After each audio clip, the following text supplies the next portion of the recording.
وكأسا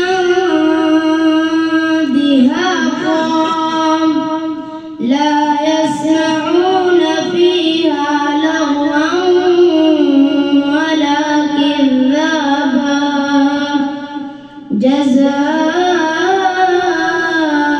جزاء من ربك عطاء حسابا رب السماوات والأرض وما بينهما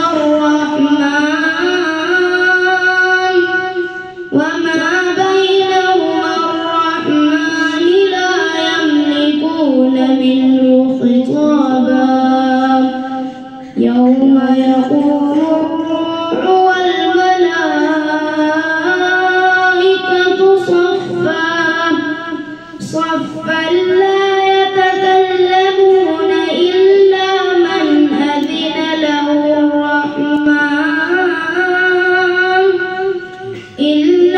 من أذن له الرحمن وقال صوابا ذلك اليوم الحق فمن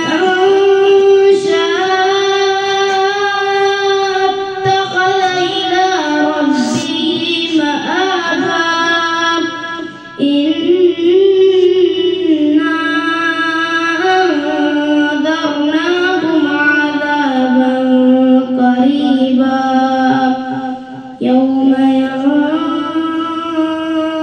المرء ما قدمت يداه ويقول الكافر يا ليتني كنت ترابا.